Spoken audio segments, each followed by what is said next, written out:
All right, and welcome to today's video. We will be covering some chapters from the textbook. Now, about the textbook, we're going to talk about it in class some more if we need to, but there's lots of different ways to get it. I covered it and how to get it in the syllabus video. Lots of different ways. I can't confirm at the same time. I have no problem if you get an older edition, wink, wink, nudge, nudge. And also your pages in Canvas will also have my slides and notes from observations I have from the chapter. So lots of different ways to cover the basis of the chapter and so forth. A lot of the lecture, the questions for the test will come from there. All right, and while I'm saying the class, I will sometimes be pointing at the book and giving the official definitions. I like to demonstrate how you can actually find the materials in the book and give it. So let's get started. Let's see, some of you will recognize this first slide, and that is when we were doing the introduction and so forth. I'm going to grab the book real quick.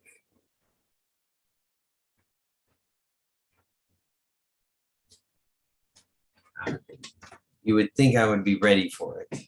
Anyways, so let's move on to the chapters. All right, so of course it doesn't work. There we go. So we're going to actually cover the first three chapters, and it's pretty simple stuff. And the way I do these videos, I'm sorry, my slides, is all the terms from the book are in the beginning. All right, so you can see all the terms from chapters 1 and 2 are are at the very beginning, and then below the terms is some major points in these chapters. All right, and so chapter 1, and I'm going to go open it up right now, is about speaking in public. So you have the official definition of public speaking, which is, of course, you will learn and practice strategy for effective delivering critical and effective listening and critical thinking in public for public speaking. So it's just basic stuff here. There's different types of things that's important to understand when you have confidence and competence. You feel empowerment. Declamation is the official term for it. Where is it at? Students of public speaking practice the art of declamation, and elongation is delivery of already famous address. So these are just terms to help you with the basic concept of public speaking. All right. When I usually don't ask a question from those terms, but it's just good to know.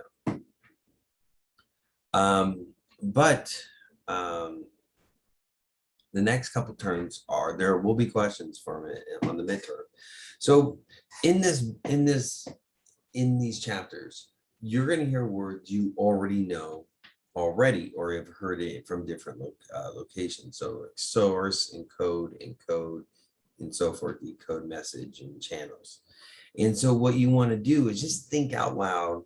What are some of the things that you've already heard? So like in the chat right now, go ahead and post when you hear the word source. By the way, it has to be appropriate for the classroom.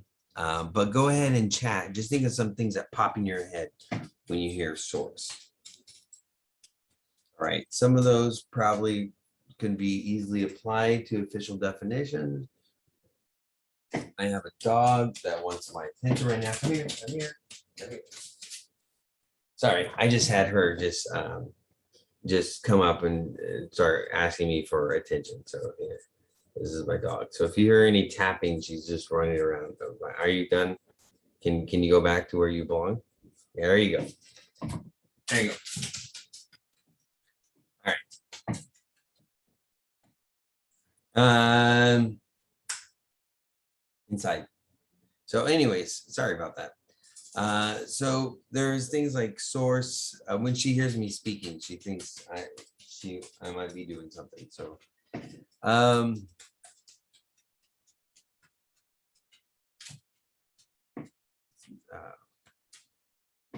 one second. All right, sorry about that. I had to take the dog outside and so forth. Let's go back to what we were doing. All right, so when you are hearing these words, just apply what you already know to the idea of public speaking or communication studies. So like source of information or ideas from the is the public speaker. All right. When you think of code, go ahead in the chat, write up when you hear the word code. All right. So, and a lot of times when people hear code, they think of processing information or sometimes secret code or stuff like that. In this case, code, the basic message code is made up of verbal and nonverbal symbols. And when you encode something, that is what the speaker is doing to give a message, to send out their important things. So source is the encode or translate the ideas and images that they want in their speech to the audience. All right. And the message, by the way, is just basic public speaking and the speech itself. But decode is when you are an audience member and you're taking what they're saying, that message, and decoding it in your head. So encode is the speaker, decode is the audience. So if you know about decode, we're going to skip channels real quick. Then you have to understand that the receiver is the audience. All right. Now, let's go back to channels. In the chat, go ahead and say some words that pop in your head or your mind when you think of the word channel. All right. A lot of times when students hear channel, a lot of them think of TV channels. One time someone, and this is very correct, they thought about, the British call their canals channels, thing of water. So, but essentially is the transmission from sender to receiver, and it goes over two channels. One of them is visual, and the other one is auditory. We like to use the word verbal and nonverbal. So verbal is obviously your words, your auditory, and then nonverbal is the visual, so hand gestures. But it's not just your hand gestures; it's how you present yourself. Every time I do these videos, I put on a black shirt for a reason. I don't, all the stuff around me is the visual stuff. I keep this as neutral as possible in these videos this semester. So again, channels, there's two types, and obviously nudge, wink, wink, possible question. All right.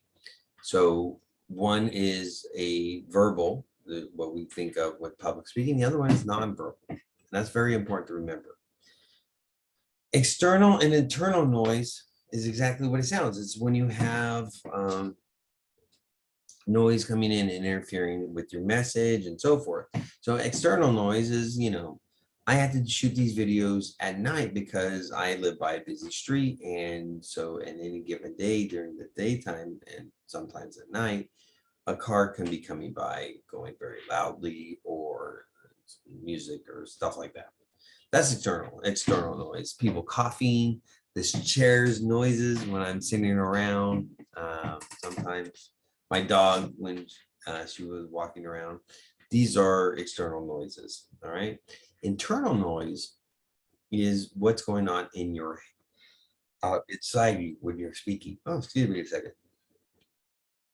And the most common idea of it is psychological noise. Is like when you're telling yourself you're going to have problems, you have doubt or so forth. But there's another type of noise. Anyone want to guess another type of internal noise? Again, one is inside your head, like doubt, fear, anxiety, and so forth. But there's another one. In the chat, go ahead and guess. If you guess physical or physiological, then you would be correct, because you can have your heart beating too loud, or butterflies in your stomach, or wobbling in the knees. This is physiological. This is physical, like when you start sweating because your heart rate goes up or stuff like that. So keep that in mind. There's internal noise and external noise. And by the way, we're going to cover speech anxiety throughout this thing. Feedback is feedback from your audience. And And then context is the context of your speech, so forth. All right. Keep that in mind. In fact, when we get the context of public speaking experience is the environment or situation where the speech occurs. And feedback is, of course, from the audience. And by the way, feedback can be, they might say something, but it's also the nonverbals they give as well. All right. Enough of that stuff. Let's go into the sections of these two chapters. Oh, excuse me. And most of these are in chapters 1. All right. So the first one is, and you need to understand this, is public speaking and its history. All right. And there's a couple influences that need to be talked about. One of these is definitely going to be a question on the midterm. So let's go over the first one, which is hint, hint, nudge, nudge, might be an important one for the midterm, which is the Greeks. The Greeks are very important to what we consider modern public speaking. And the reason why is because they're the ones that really formalize what we know as modern speaking you would say the influences of Western culture from the Europeans onto the Americas and the spread of Western governments, parliamentarian, presidential, and so forth. And that's all that goes back to the ancient Greeks, Plato, Socrates, Aristotle, and their idea of rhetoric and discourse. And it's very important. And it's not only just how they talk or how they process and reasoning and so forth in the education systems and that influence, but it's also their forums and their speaking structures and stuff of that nature. So they're very important. The Romans would be also part of this situation because the Romans really intensive, and by the way, Romans did this with a lot of Greek culture, which is they took that stuff and they just formalized it more and they made it more intense. But the Greeks are the starting point. The Romans came in and just really made the structure a little bit more rigid. But anyways, the Greeks are very important to that. It doesn't say that there's other cultures that are important. Other influences to mention are the British theater, Shakespeare and the British theater during that time, very influential, especially when it came over to when later on, when the New World and the Americas and the eventual media and so forth, that there's roots of how we do drama and so forth. Like when I'm in teaching in class, I usually have a higher voice when I speak. Not so much when I do Zoom, but I tend to have a higher voice when I teach in person. And you might hear it in class. My real voice is shrouded in mystery. But anyways, that's all drama, and that doing those kind of effects are rooted back to the British theater. Other major cultures are the Chinese and Confucius, and the Art of War, which I have somewhere over here. I think I have a hardcover of it on the shelf somewhere. But Zhang Zong with the Art of War and the mantras, and then Confucius, very influential in modern reasoning and rhetoric, and so forth. Tribal cultures in our community. You ever hear speaker stick and stuff like that? But tribal culture is very important on the idea of getting together and discussing things. The public sphere, that roots for that stuff goes back to tribal culture. But another one that I introduced, it's not in the book, it's very important, is 19th century technology from the late 1800s to the 2000s. That move in technology from the telegraph, telephone, and global travel, the boat, steamboats, and eventually the airplane, connecting us in the world. And then the level of communication going up from mass communication with the radio to mass communication with visuals and visual influence with the television, to being part of and filling in mass communication with interpersonal, with the internet, and then of course, information at your fingertips. The current situation with the smartphones, and maybe in our future with VR and so forth. A lot of technology is what's pushing modern public speaking. And you can see the impact through the generations from the beginning of the 1900s to when we hit to 2000s, how technology completely changed public speaking. Again, the Greeks, very important to remember. By the way, in the chat, maybe if you want to guess, you want to say which one is the most important technology that completely revolutionized public speaking, the internet, television, radio,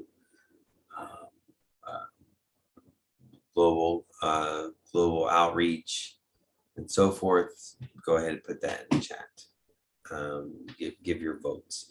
And by the way, don't discount the radio. The radio is probably a lot more important than people realize in the sense of mass communication.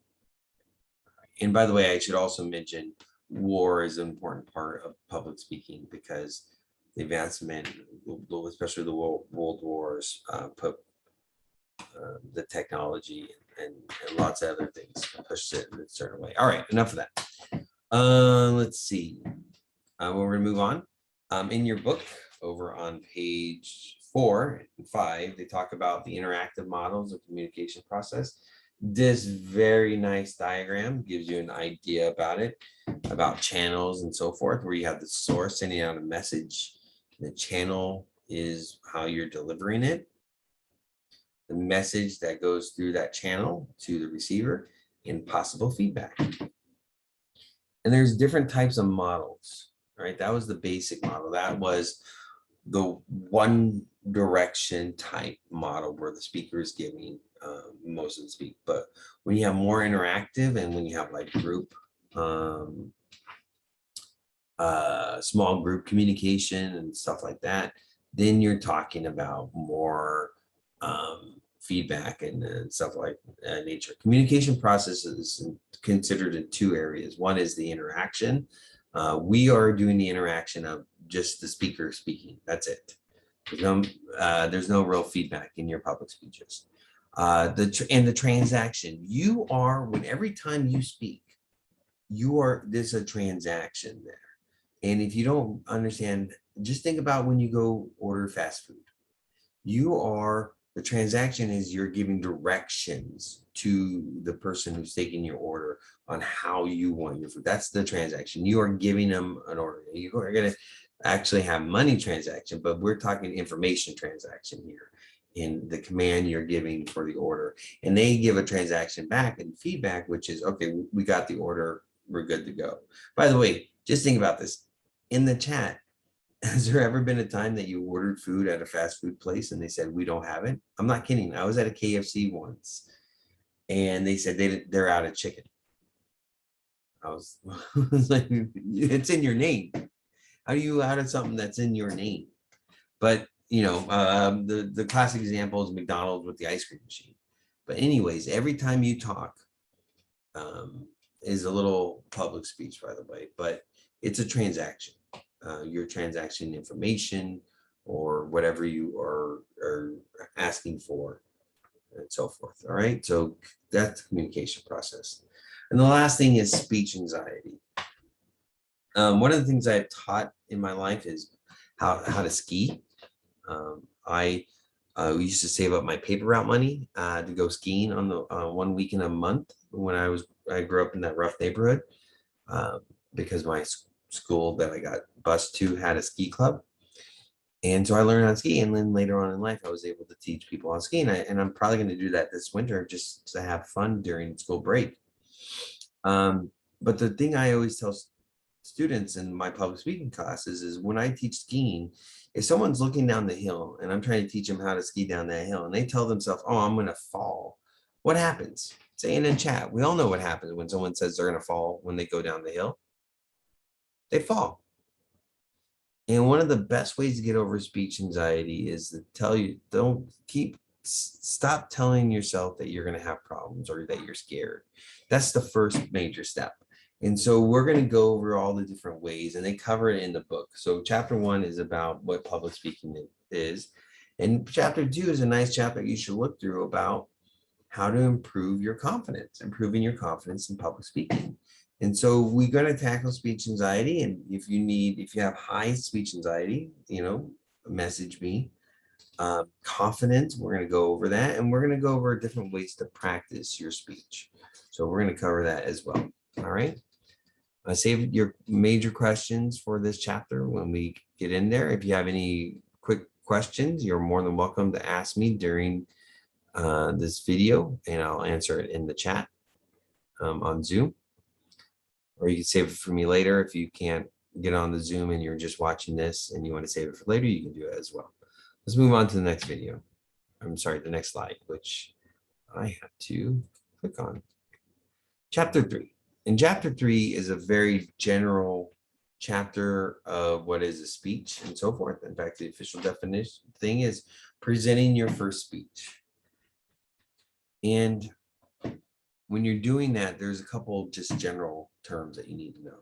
There's the general purpose of your speech, and every speech you have has a general purpose. You're either trying to be entertaining. There's 3 major general purposes: entertainment speeches. By the way, entertainment doesn't mean you're always trying to make a joke. Ceremonial speeches are entertainment, and that includes eulogies at funerals. So entertainment is one of the speeches. Informative is another form of speech. You're going to be doing 2 informatives during this speech session. This speech class. And the last one is persuasive. Every time you've asked somebody for something, you've been given a persuasive speech. So those are just general purposes. When you get into specific purposes, and I'm going to give you the official definition, a concise statement indicating what you want your listeners to be able to do when you finish your speech. So if you're doing an informative speech, I'm going to be informative on how to be a ham radio operator. I'm using odd examples so people, understand that. Or I'm going to persuade you to believe in the boogeyman or something like that. That's a specific purpose. General is like, I'm here to persuade, I'm here to entertain. Informative. Specific is when you get into that. There's the central idea, and I'm going to give you the official definition of that. So write on your own speech something called a thesis statement. All right, your thesis statement. So if your thesis statement is your central idea, what do you think your main ideas is? I already showed you your outline. What part of your speech you think their main ideas are? If you say your main points, you are correct. That is your bread and butter. That is your meat and potatoes of your speech is your main points, and those are your main ideas. Central idea is what everything is wrapped up in, the whole thing. And then your main ideas is the points you want to get across, your main points. Invention is a term, and I'm just going to cover it real quick. It's not something. The first 4 terms you can more likely get one question on. Invention, I always have to look at this one. I always have to remember where it is because it's like hidden in the chapter.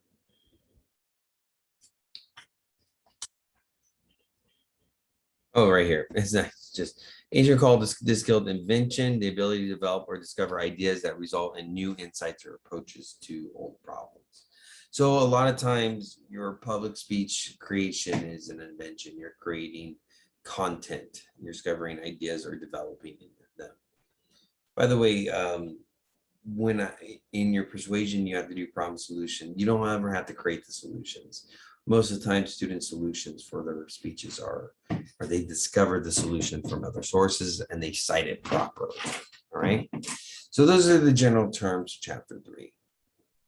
What you want to do now is there's these sections, and chapter 3 is all about audience and getting set up for your speech. And so they have a nice little thing on page 17. Consider your audience. All right. And there are all these different things like organizing your speech, determining purpose, main ideas, so forth. But here's some things, just general ideas that they talk about. First off is demographics, which we're going to cover later down the line, but it's the idea that when you're talking to your audience, who you're speaking in front of or who you're speaking about or so forth can help you understand where your general and specific purposes are and how to use that to create the main ideas that help you get there. All right. Demographics is very important. We're going to cover it more in another chapter, but it's something to remember when you consider your audience. Next is the reason why you're there and how you reason in your head. It's important to note that that's two separate things. So the reason why you're there, and which is an important part of public speaking, are you there to entertain and so forth? But at the same time, reason should also be an important thing to remember for developing your speech. Presenting your first speech, especially, is how you read. Like you're going to do past, present, future. How are you going to get there? The reason how you're going to get to your future. Finally, the last thing is consider your audience. Favorable, neutral, hostile is the different types of audience that this book mentions. Favorable is they like what you're talking about. Neutral is they have no opinion, and then hostile is they're upset about what you're saying. Which audience do you think is the hardest to speak in front of? In the chat, go ahead and give your answers. I'll give you guys a minute. Stretch. I'm tired. Doing these videos at night are very tiring. All right. If you answer neutral, you were correct. Neutral is the hardest audience to speak in front of because you don't know what they're gonna think. You don't know how to, they might be indifferent, they might not care, or they might not show any response if they're neutral. And that it can be very hard. I have spoken in front of hostile audiences. I love a hostile audience. Give me hostile audiences. I feed off of it. And it can give life to your speech. And you're prepared. You can prepare for it. You can't really prepare for a neutral audience. You can just hope it breaks one way or the other. All right. Neutral, hint, hint, nudge, nudge, is the hardest group to speak in front of. No, we covered this with the COVID stuff earlier with speech structure and everything, but the speech structure is a definite thing to remember when you're presenting your first speech. You have to define things. We're going to cover that at the end of this video. The topic, the purpose, the thesis are the examples of it. Why are you there? Why are you speaking? The thesis is that statement. You got to support that thesis. And so to support like the main ideas and the research, you need to support it. So citations and stuff like that, that all falls under this basic speech structure. And then finally, you have to organize it. That's where speech patterns come in. That's where you have that flow going and so forth. Then you have to practice. By the way, I can tell when students don't practice. You're going to hear feedback in the speech saying practice. So keep that in mind. And then finally, let's go back to definition. So definitions like your topic, your purpose, and thesis. I also want to add another one that's not in your book, and that is defining your terms if you need to define them. Because sometimes your audience might not know what you're talking about because they haven't experienced it yet. So in the chat or in reactions, raise your hand if you've ever been to an outlet store. Like an outlet mall. Now, if you've been there to an outlet store, you probably would define it maybe like as a super mall store or it's brand centric instead of, different types of shoes. It's like the Nike store or something like that. And usually they're usually cheap places. So like here in Southern California, I think one of the outlet malls is called the Citadel, and there's a couple others that I heard about. When I go home to my hometown, Fresno, there's like two, one in Bakersfield, one in Tulare. I always stop in the one in Tulare because they have an awesome band store. So that's what you would say an outlet store is a cheaper version and more maybe of a bigger version of a mall store. But here's the other thing about outlet stores. That's not how they used to be. Back when this country used to make more stuff, like Levi jeans used to be made here in California, outlet stores used to be a place where you can get like factory rejects or things that don't sell or things like that, just lots of things. I remember going to Levi's store back when I was your age, and they were selling a bunch of Levi's where they cut off the labels because these were like factory rejects that they didn't want people to know were Levi's. So the outlet stores used to be something else. And by the way, there's some outlet stores that are still like that in like places like in the Midwest. And then finally, there are people who've never been to any kind of outlet store. So if you're giving an informative speech about an outlet store, you need to define what it is, because you might get somebody who's been there, never been there, or been to a different version of it because they're old like me. All right. So keep that in mind. I just wanted to add that to definitions. If you have questions and so forth, like always, you can always ask as we go along in the chat, and then save it up at the end of the videos and so forth. So we covered the first three things. Give you a quick preview of 4. Oh, let's go back because that's a long chapter. So there you go. So if you have any other questions and so forth, like I said, save it for the end because the end is now. See you in a sec.